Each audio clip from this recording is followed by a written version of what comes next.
How are you today? Good. Thank you, Jennifer, for inviting me. I'm good. How about you? I'm doing wonderful. I'm very excited to have this conversation today with you, and I'm looking forward to see all that you have to share with other IMGs. The reason I started with this conversation with you is because I saw how you went from being a doctor at the Philippines and then going as a CRC, starting research, and have grown into a COO position. Can you tell us more about your trajectory? Oh, yeah, yeah. So thanks for that question, Jennifer. So 2005, I graduated med school from the Philippines. And because of my family situation, my option there is to go here in the States. And my thought process there was I need to find something that was kind of similar to what I know and build on that. Um, a good thing is one of my sisters is also a foreign trained doctor, already was in clinical research for like 10 years prior to me. And we had a conversation saying, Jeff, you're a doctor, you're waiting for your MLEs, like everyone else. Why not try do clinical research? It's similar to what you know. You're seeing patients, right? You are, talking to doctors, pharmacists, and then see if you like it. So I started actually, it's not in my LinkedIn page. I actually started as an assistant. So imagine this, newly graduate doctor, and then I started as a research assistant because my mindset was a little bit different. My mindset is I just want to start, right? Um, and I just got a lot of lucky breaks in terms of the organization growing, the types of clinical studies that we do got complicated. That's why there was growth opportunities in between. But very briefly, I started as an assistant, maybe like 2 years, then became a coordinator for like 5 years, then became a inpatient director like for 5 years, meaning I oversee coordinators. And then after that, became a phase one lead, oversee a lot more people, a lot more projects, and then became a CEO 5 years ago. Um, it was a fun journey, but yes, I started, from the assistant level, which I think is helpful for, no, not, I don't think, I know that is helpful for me because I understand the perspective of the people doing the actual work, right? And by the way, Jennifer, you didn't ask, but during an assistant and a coordinator, I actually also work in different shifts, morning, mid, and night shift. So I know those, and I'm sure you appreciate this. Um, remember, we're doing this training. We're training. I don't know. Are you from a doctor from which country? Dominican Republic in Dominican Montserrat. Republic. So in the Philippines, we have this back then, like 48-hour duty straight. Like you don't go home. You go to the hospital, and this you're like clerkship there. You go to the hospital, and then you stay home for 24 hours, and then you go home. 48 hours, and you go home, right? So when I first started here, they offered me a job, and they said, "Oh, it's going to be night shift, and you're going to be working like 8, 10 hour shifts." And I was like, "That's easy. I've I've done that before in the Philippines, and I was the one paying the university for me to do that. Now you're paying me overtime." But anyways, long story made short, it's just added responsibilities throughout, and I think that was the key for me is just adding responsibilities. I think for me as well, starting as a research coordinator, it allowed me to see how trials were run, and I just fell in love with it. Yeah, that's true. I mean, I echo that sentiment. I mean, it's kind of again similar to what we know, but it's very challenging. It's there's new things going on. Plus, you're still, in a sense, have your initial intention of being a doctor of helping other people. You're still Yeah. doing that. It's just a different, form. Yeah. And how was that mindset shift for you? For many IMDs, when they come to the United States, they feel like they lose their identity, that they are no longer doctors if they do something else. And I have seen that even in LinkedIn, they're no longer MDs, they're just something else. And when you look at their education, they have a doctorate degree. Correct. And I've encountered that with many of the IMGs here as well. I think the mindset in the beginning is just to start, right? People start with different skill sets, different things, but it's just to start, right? And then second, don't look back and pitying yourself. Oh, I'm a doctor, I've done this, and now I'm doing this. It doesn't help you, right? It does not help you. Focus on what you can control, which is you have the opportunity now to grow in it. So the mindset was pretty much, and here's what I tell to the staff members. The mindset is we recognize you're a foreign trained doctor. We understand your education and skills. However, the expectations for you in this skill set as an assistant is this, right? We're not discounting the fact that you're a doctor. However, we're not expecting you to treat people, issue medications, things of that nature. So I think the mindset was just more of adjusting your expectations to a degree, right? And the other end of it, I tell doctors who are working assistants, if it's totally wrong based on your training, you have to speak up as well, right? You're not saying, oh, I'm an assistant, I shouldn't speak up. That's totally different. So it's kind of like a balance of both, meaning preserving what you know and using that in terms of your current skill sets. And and lastly, of course, adjust your expectations. Your expectation is not to be a clerk, not to be a doctor, not anything like that, but still you have a task that you need to do. Yes. Like for them to acknowledge that it's a role that they're fitting in, and they will do certain things that they're Correct. expected, but Correct. you don't dismiss their knowledge. And Yeah, if they see that patient safety is a concern, something exactly. is being done well, they're free to speak up. Exactly. Exactly. And then also, of course, part of the needless to say is there's humility involved. You get when you like me when I came in as a foreign trained doctor, there's people that may appear has lower education than me that's training me, right? So that there should be a quick change of, hey, even though this person is a medical assistant, high school graduate, they still know more about me in clinical research, right? And then you learn from those. So of course, humility is needless to say, it's important as well. Um, but yeah, that's mindset of balancing what I know and your goal of making sure that your task is being done. And by the way, this is different phases, right? It's easy for me to say because I'm looking back now, right? So day to day, you got to question yourself: Am I doing right? You should question yourself. But the change of mindset is: I'm not a doctor. I'm not forgetting that I'm a doctor. I still care for my patients, but I have a different task to perform. Yes, I think that's a very insightful perspective for people to remember who they are, what they bring, but also to focus on the role and the responsibility so they can serve better the Correct. patients. That's correct. Well, thank you for that. So I noticed that as you grow, you might have to face some challenge, acquire some skills that you have not learned in medical school. What skills help you move up? Oh, just continue to learn, right? Well, actually, my original answer should be just cut it.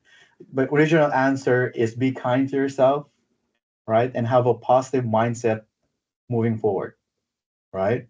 Because if you say, I pity myself, I'm a doctor, but I'm doing this, that won't help you, right?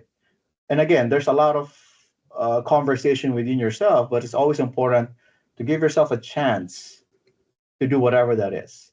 Because if you say I can't do it, then you're right. You probably can't do it, right? But if you say, hey, haven't learned this in my medical education. What are my resources at this point, right? Should I call someone? Should I go to LinkedIn? Should I go to? I mean, right now you have ChatGPT that you can literally ask anything that you want, right? But for me, because my roles also change in a lot of ways, but I always try to be kind to myself and then always try to give it a try first before saying, oh, I can't do that.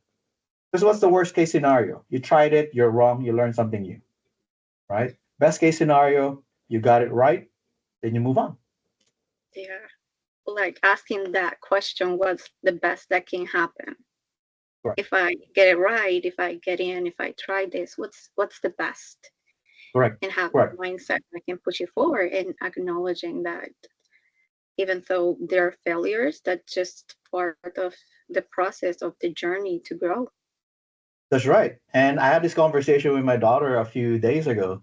I told her that a mistake is not a mistake if you learn from it.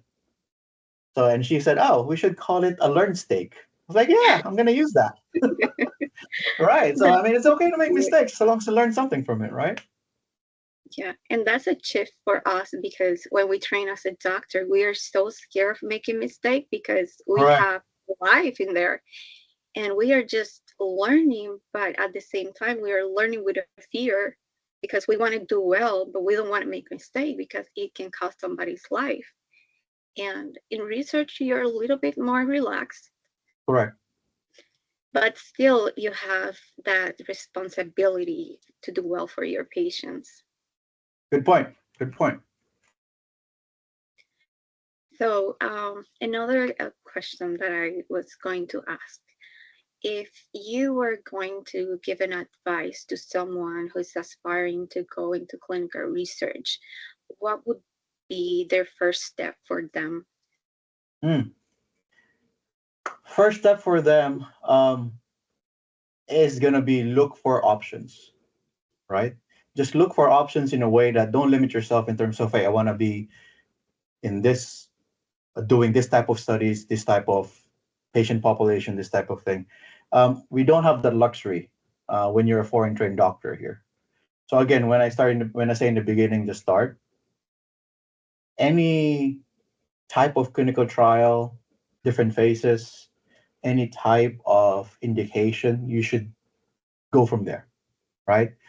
The luxury of having a choice that will come after you did your hard work, right? You shouldn't have a choice if you haven't done anything yet. That's at least what I tell myself, right? So the good thing is there's like 5,000 clinical trial sites in the whole country in the US. So there are options, right? The unfortunate thing, of course, it's a matter of timing of the needs from those centers, right? So what I suggest is just apply, right? Apply on any postings that you can see. Of course, it needs to be, when I say options, it also needs to make sense to you financially, right? You don't want to go out of state for a job, then you lose money. No, I mean, within reason, right? Open up your choices and just apply and consistently apply just because, and I do a lot of hiring. I do all the hiring in my company. Right now, we have 180 employees. Um, it needs to happen both ways, like your availability and the company's needs, right? So let's say when I reject, not reject, when I say to the applicant, it's not time, I really mean that. So going back to your question, just start on any clinical research, right? Centers around you. You can go to clinicaltrials.gov. You can even go to ChatGPT and go from there. And then the second is whatever role they have, Mhm. take it, right? Of course, and this is what I suggest with a clear communication to the hiring. Hey, I'm a foreign trained doctor. I would love to get into research and I'm okay in getting, I don't know, data entry role, whatever the case may be. But my overall goal is in the next 6 months is to become a coordinator. So it's good to have the conversations, right? So we don't want to sell ourselves short as well. So to answer your question, as you notice, Jennifer, I go long-winded answers. Tell me to stop if it's No, no, long-winded. no, I'm enjoying it. I'm learning too for myself. Yeah, but just apply, right?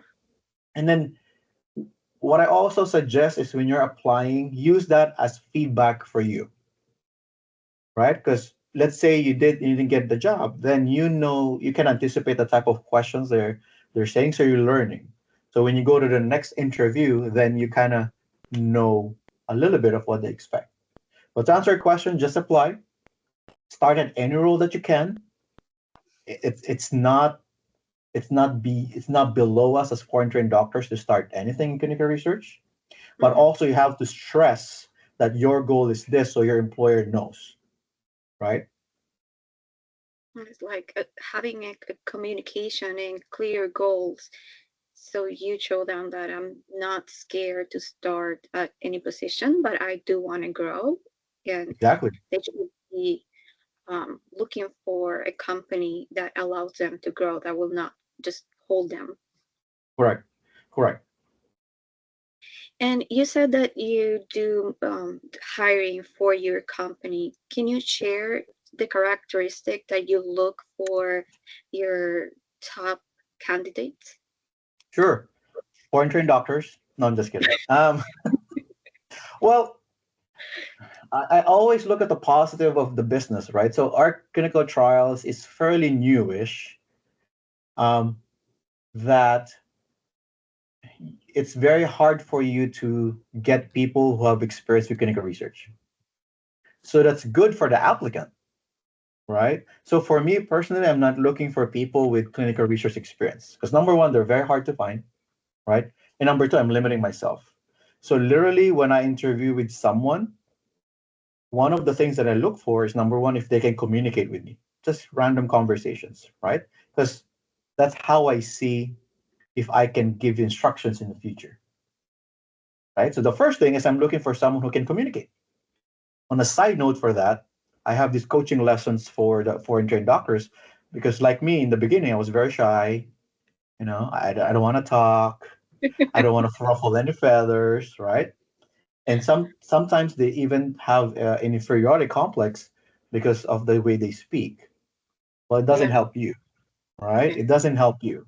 So what I always tell them, hey, it's okay to speak up, right? Because this is how we're gauging if we can communicate with you in the instructions. So the first thing is we can communicate. I'm not looking for someone who can carry a conversation for 3 hours. Just communicate, right? And the second skill set I'm looking for, which actually not a skill set, this characteristic is just willing to learn. So again, clinical research is something that you didn't go to school for. Uh, Until recently, there was no school before that. Now you have massive clinical research, different schools, which is great. But before, when I at least started like 18, 20 years ago, there were no school for that. So again, I'm just looking for someone who can communicate and is willing to learn. And that's it.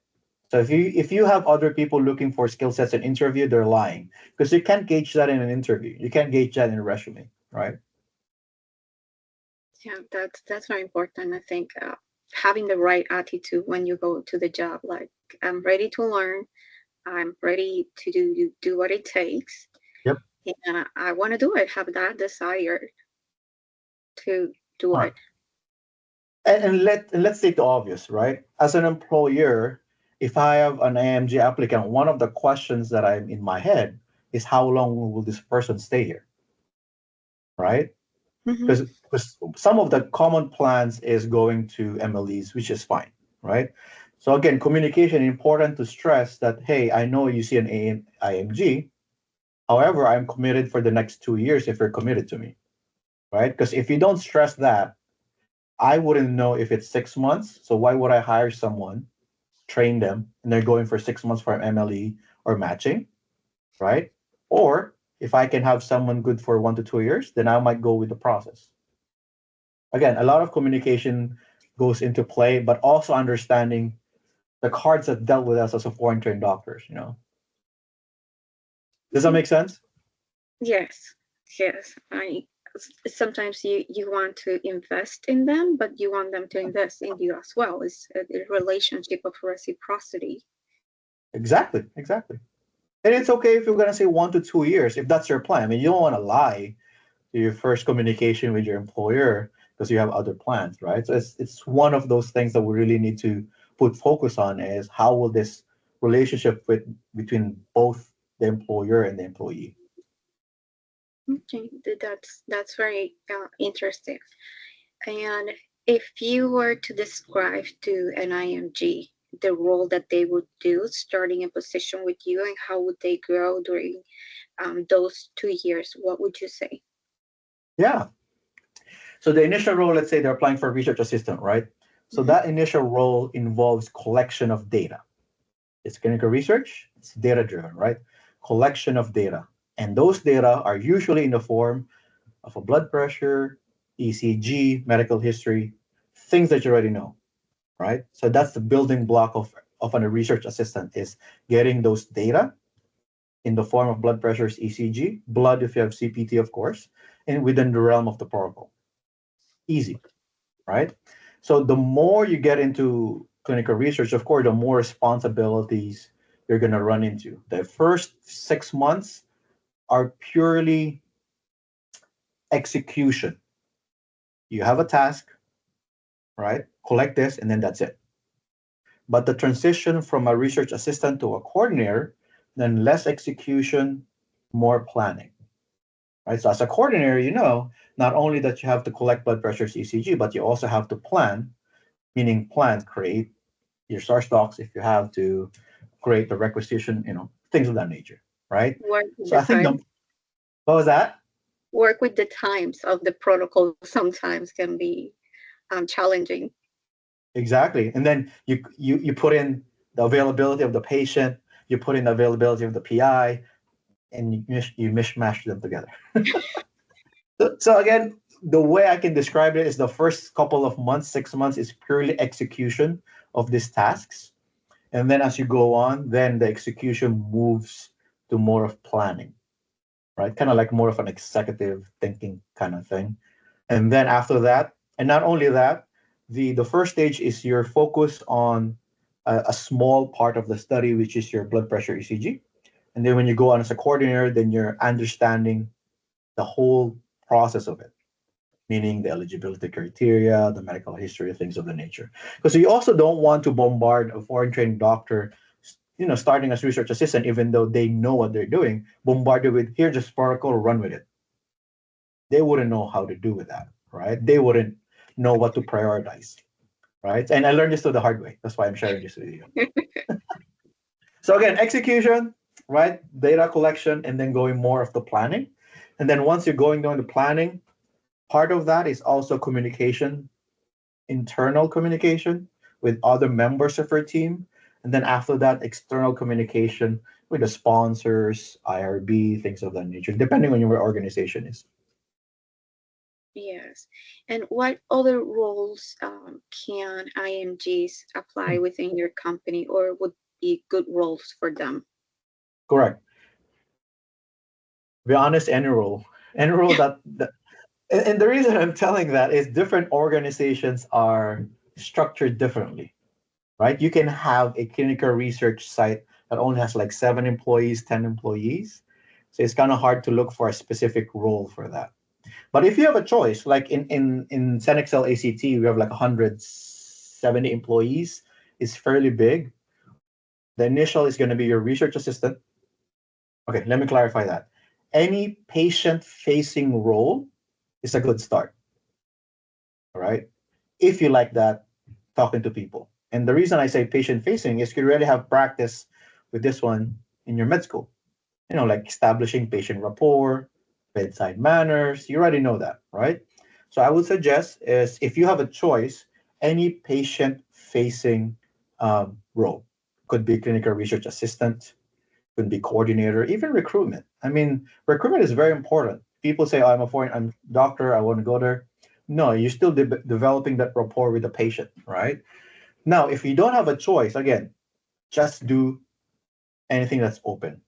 I will also do a sub option for that of data entry. Anything related to data, then you should also look for that. Now it's not patient facing, I get that. But again, you communicate, hey, I'm going to apply for this data because you have a company for a need, but my intention is in the next 6 months, I'm going to do patient facing role. So data entry as well, because of the higher education that we have, then we can understand the data better. We can catch errors better. So what do I mean by that? Let's say you're doing data entry, someone put a blood pressure of, I'm sorry, a heart rate of 16 and a pulse rate of 62. As a doctor, you already know, oh, this is mixed. Hmm. The patient's dead, if that's the case, right? So Yeah. that's why data entry also is helpful. Anything related to data can also be helpful. But as I said in the beginning, just anything that they have, because the timing you also have to match it, just take it. And then you learn from there. Okay. Yes, it's just for them to be open to learn and not to limit themselves to any position or any role, just to put Yeah, themselves out there to gain the experience. correct, correct. So I think for us IMGs coming into the United States with so many fears, sometimes we don't know how to go and reach out to sites that might not be looking to share our value to the site and what we bring. Sometimes they feel that they're are seeing like like not having the opportunity because they're overtrained. What would you say to Yeah, them or recommend to them? correct. Well, that is a reality when someone, especially because again, depending on the organization, you may have a different person reviewing a resume versus the one interviewing and versus the one hiring, like a manager. And it's a reality when they say, "Oh, overhired. Why is he looking or she looking for a job?" Right. So I always will defer back to communication, saying to whoever you are in contact with, I acknowledge the fact that you're a foreign trained doctor, but you're willing to get trained and you're willing to get started from the beginning. And that's a good start in terms of having that conversation with your hiring manager, things of that nature. Stating the obvious is very important here. Sometimes, foreign trained doctors, especially in the Philippines, we have this custom of, higher up, you shouldn't talk anything more. Well, it's not applicable here in the States. You should be vocal in terms of what you want to express, right? So again, to start with, I will try to anticipate the questions. And this goes into life as well. Wherever you're talking, try to get the perspective and try to gear towards that conversation. And we already know if our reality is if there is a hiring manager and they're looking at your resume, you're probably going to go in the overqualified bin, right? So just stress. I'm willing to start. I know I look overqualified. Of course, a little bit of humility as well. Don't say, "Oh, I am overly, qualified." You can say, literally say, "I know I look overqualified, but I'm willing to start." And even say the reality of, "I'm willing to start a new life here." Right? That's why you have to start somewhere. Yeah, and sometimes it's not how much you get paid in a position, who Yeah, you become in that position, and the opportunity that you have to grow. correct. I mean, there's the one. Oh, sorry, I got you off. Go ahead. No, I'm hearing you. Oh, yeah. So there's, the common like learn and earn, right? In the beginning, when you're young, you should look for a job that you can learn and then potentially earn. But of course, there's an asterisk there. If you have a family, then it's kind of different, right? So Mhm. when Yeah, we talk about advices, of course, take it with a grain of salt based on what your current situation is. But let's say you have less responsibility, then as you said, I completely agree. You should look for something that not as high as you expect your money is, but you have an opportunity of learning. Then you will earn eventually. yeah. That's a good point because some people don't have family, some people do have family, and the Yeah, struggle when people have financial responsibility, it can be hard, especially it for is. IMs. They want to take this the USMLE, it costs a lot.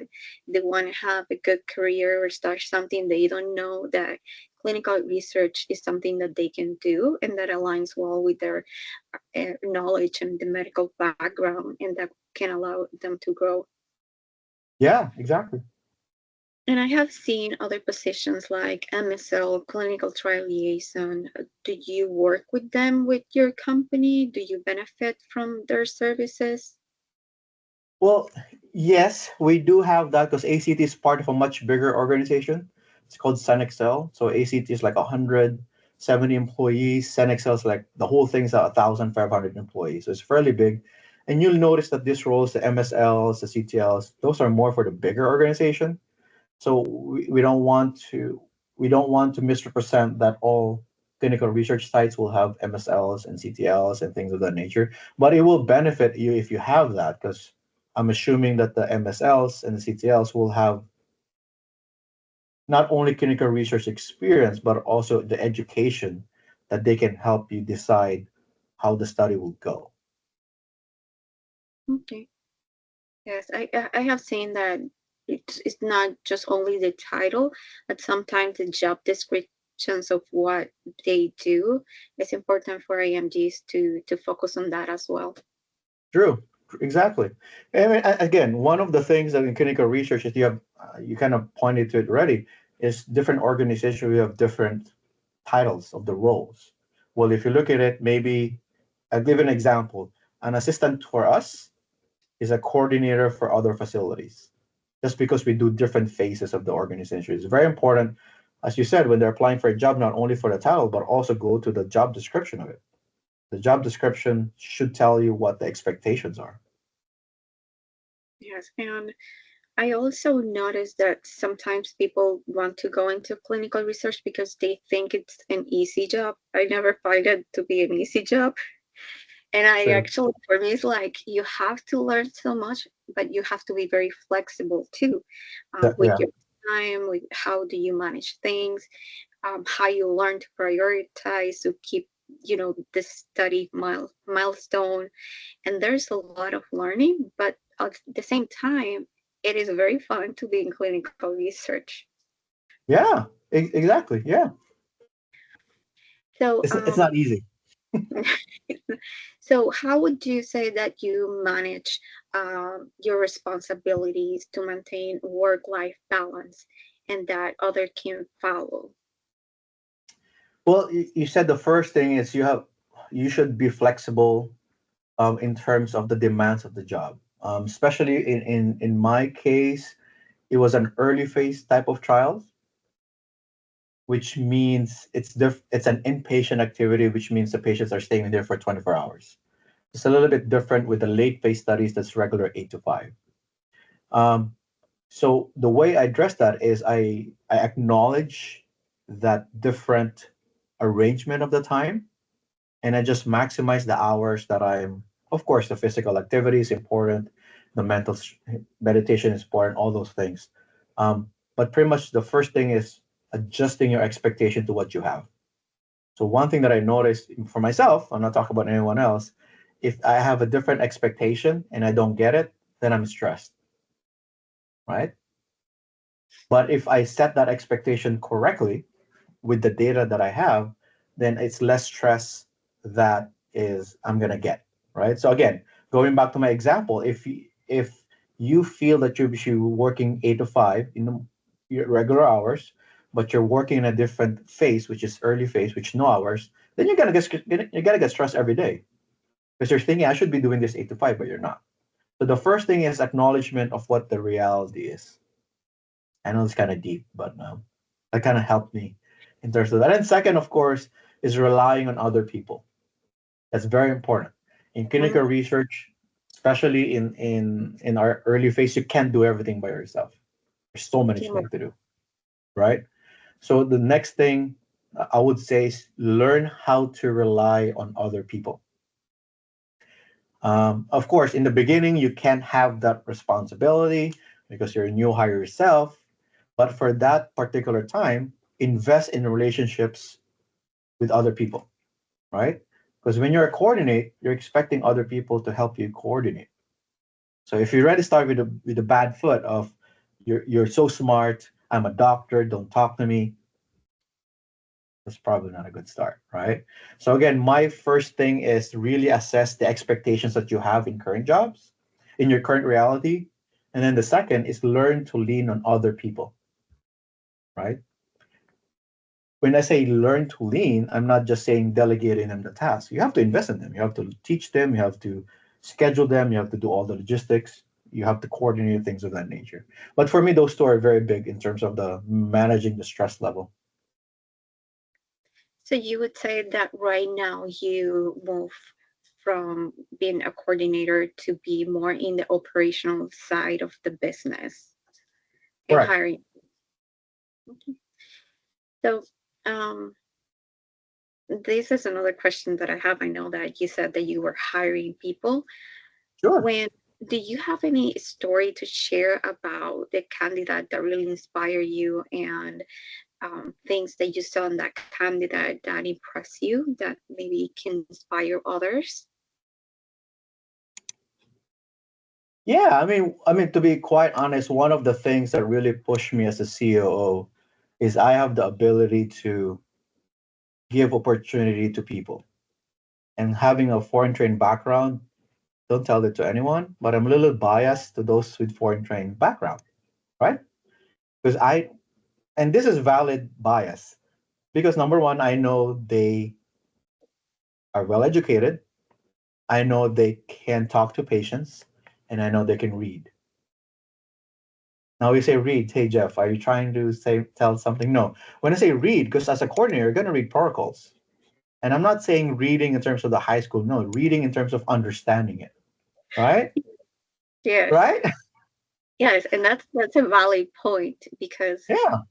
there are coordinators that start with a high school, or with very little education, and then Right. you put them through these protocols to them to understand what they need to do and what all this means, and the Right. terminology there, the knowledge. It's difficult for them to do it. And it's not their fault, right? They're not No, trained for that.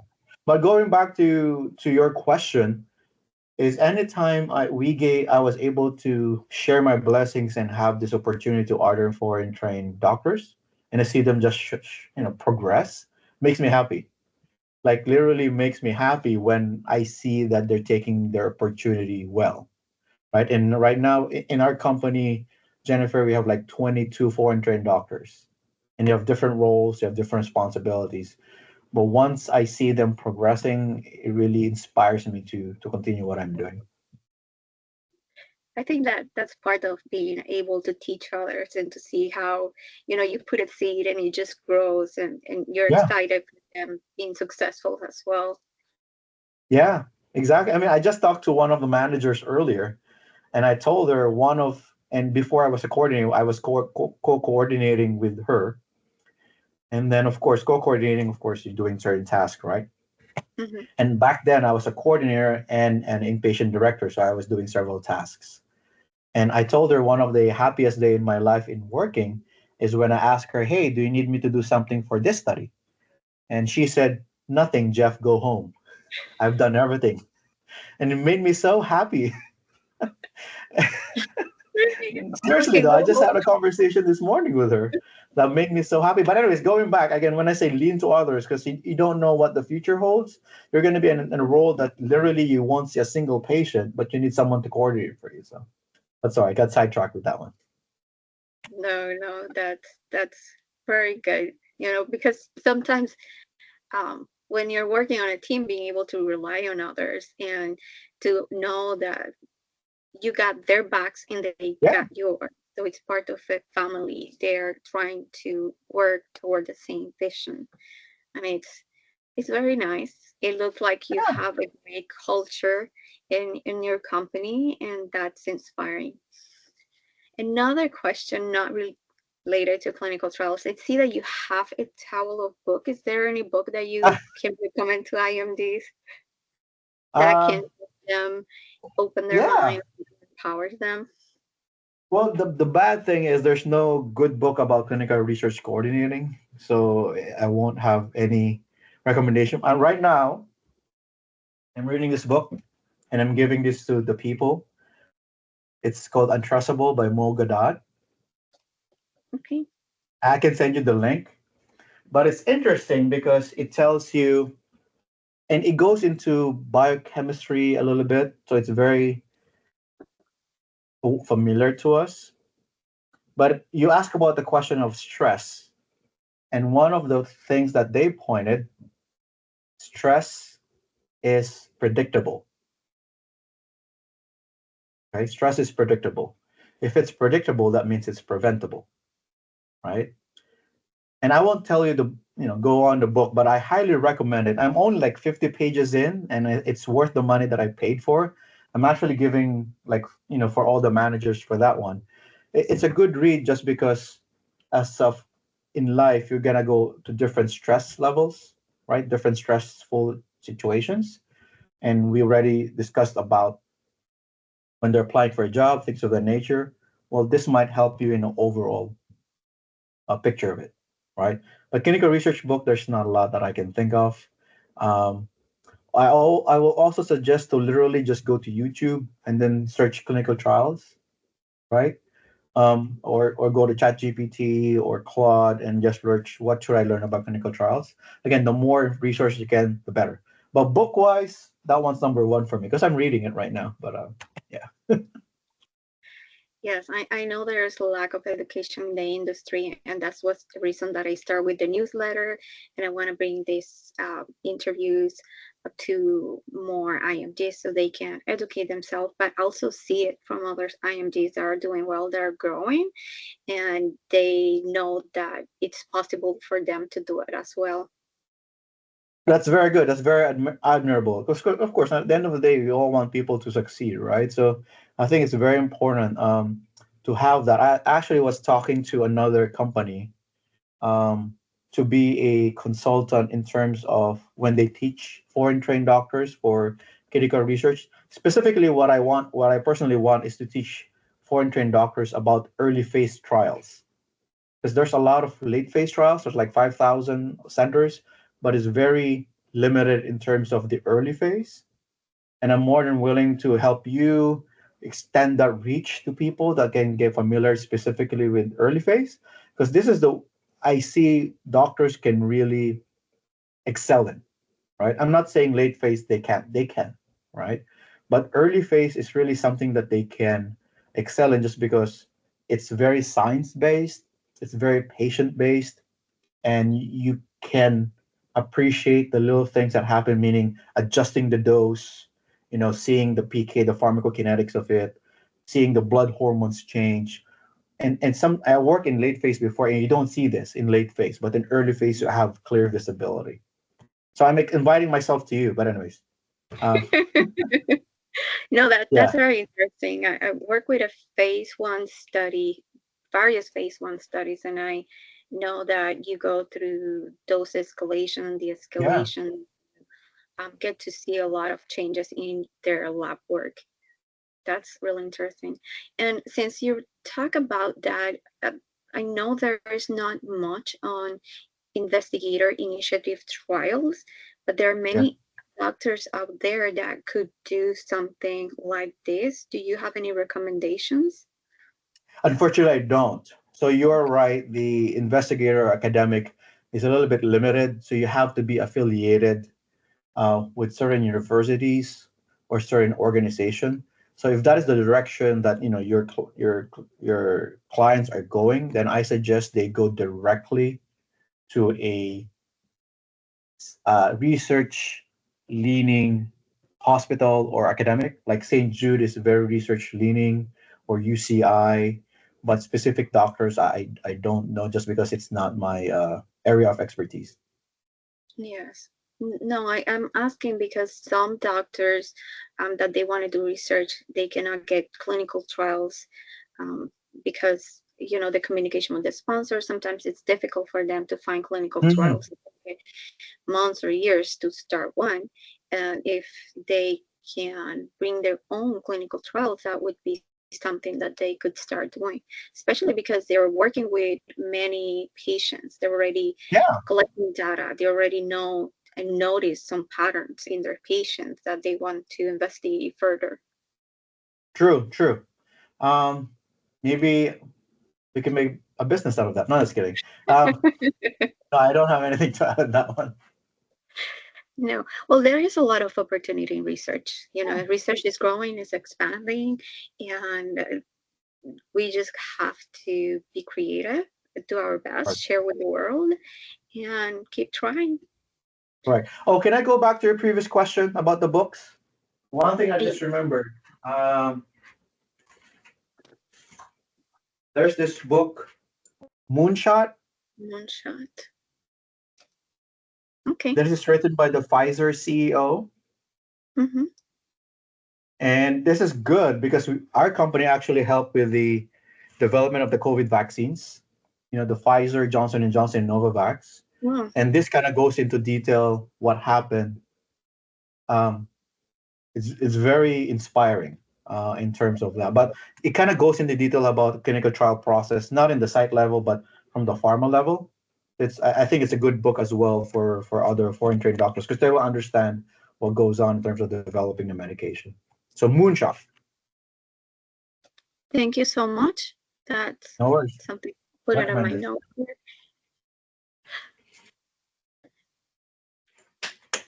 So, Jeff, it's been a pleasure speaking with you Yeah, today. likewise. Is there anything else or final thoughts or advice that you want to share to other IMGs in their journey? Um, be open to opportunities, of course, within reason. I don't mean to um, put a limit on it, but just be open to opportunities. We became doctors, at least for me. I became a doctor with the mindset of I want to be in a hospital, but life doesn't work that way, you know? So just be open in terms of what is the potential for that. Um, Hard work cannot be replaced if by education, by skill, or anything like that. So when you got in, you have to make sure that you're the hardest working person in the room, right? I know there's a lot of charisma. There's a lot of things that you can but hard work is the building block of everything. If you're working um, not to the fullest that you can, then you cannot have anything else. So I would just say, just be the hardest worker that you can. And then the second is always view it in the perspective of who you are dealing with, whatever that is. If it's a patient, then you have to look at their perspective, right? Their perspective is different from yours as a coordinator. Yours going to be logistics, things of that nature. Their perspective is how long will this take? I know it's very vague, but you have to listen for that perspective. If you're talking to a doctor, your PI, you don't want to discuss all the logistical things because they don't want to hear that. What they want to hear is the patient safe? What should I sign? Lab tests, things of that nature. When you're talking to CROs, they want to hear anything else but are you getting the milestones, right? If you're talking to, I can go on and on. So again, the first thing I could leave, number one is do the hard work. There's Yeah, no shortcuts for that. And then second, always look at the perspective of who you are dealing with, because that should be your starting point. yeah. I think that's very important to adapt the language and the communication to the person that you have in front. Yeah, It's important to talk to them with the intent to know what you're trying to do and the message and be clear, but don't overwhelm them. correct, correct. You're not gonna tell a patient about interleukin 6, right? I mean, you can tell a doctor about that, but not the patient. It's so funny. Well, Dr. Aldeleon, it's been such a nice time speaking with you. Thank you so much for taking the time and sharing all your insight. I wish you well. And if there anything I can do for you, just feel free to reach out to me. Thank you for the invitation. Hopefully, help someone, or at least one person. Yes, it will. It will. Thank you. Thank Bye you. bye. Bye.